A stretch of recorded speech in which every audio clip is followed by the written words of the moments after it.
बेखौ जों थोंजोङै फिननो थाङोबा ओरैसो बुंनांगोन जोंनि काउन्सिला दिनै रां बावजा जि मोनसे जों बाजेट मोनो सरकारनिफ्राय बे बाङाय अनजिमानि जायनि जाहोनाव जों लुबैनाय बायदि साननाय बायदि जों खामानि मावनो हाथ'वाखै अब्लाबो जोङो एसेब्लाबो माखासे फरायसाफोरनो जोङो जायफ्रानाखि एसे मोजाङै फरायनो हानाय गैजायै न'खरफोर बेबायदि मोजां फरायसाफोरनो 10,000हाय जोङो माने माबाखौ होनाय जादों अनसुंथाइखौ आरो बेनिफ्राय साबसिन जों होलांनो थाखाय जोङो सानदोंबाबो रांनि जि मोनसे जोंनि आंखाल दङ आरो गुबुन गुबुन खामानिबो मावनो गोनां जायो जेरैहाय जोंनि बुंनो थाङोबा स्कुल माबाफोरनि बाथ्राखौनो बुं जोंनि मन्दिर बाथ्रा थानसालिफोरनि बाथ्राखौनो बुं बेफोरखौ मावनांगौ थाबाय इन्जुर बानायनांगौनि बाथ्राफोर थाबाय माखासे इनफ्रास्ट्राकचार जि मोनसे बानायनांगौनि थाखाय थाखाफ्रा रानबाबो आरो जेराव धुबुरीनिफ्राय सदियासिम मोनफ्रोमबो जिल्लाखौबो नायनांगौ थाबाय दा बे 13 कौटि 50 लाख राङा बे मोजोमथोल' रां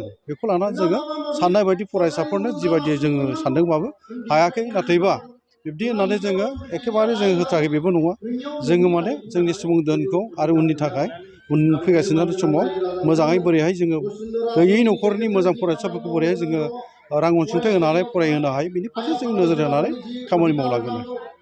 नोंथाङा सानाय सुनाय बेरामनि जेंनायाव गोग्लैदों नामा? जुदि नोंथाङा सानाय सुनाय दंब्ला जिंगासिनांगौ गैया। चिरां जिल्लानि बेंटल गेट साफागुरियाव दायो एसआइ निउर' थेरापि सेन्टार दंसै। बे थेरापि सेन्टाराव नोंथाङा गोरलैयैनो देहानि सानाय सुनायखौ फाहामथाय लानो हागोन। बे आथिं सानायानो जाग्रोदों ओमफ्राय जानाया एसे सिगांनिफ्रायनो जाखादों ओमफ्राय बिदिनो गुबुन गुबुन मुलि जाबाबायदों ओमफ्राय हामाखै दिनैनि ट्रिटमेन्टआ नङा आङो एसे मोजां मोनसिनबाय। जेरै सिं सानाय आफादावरि सानाय मोदोम जरा सानाय आइजोफोरनि जेंना खर' सानाय बायदि बेरामखौ फाहामनाय जायो। लोगोसेयैनो बे सेन्टाराव थानानै फाहामथाय लानो हानायनिबो सुबिदा खालामदों।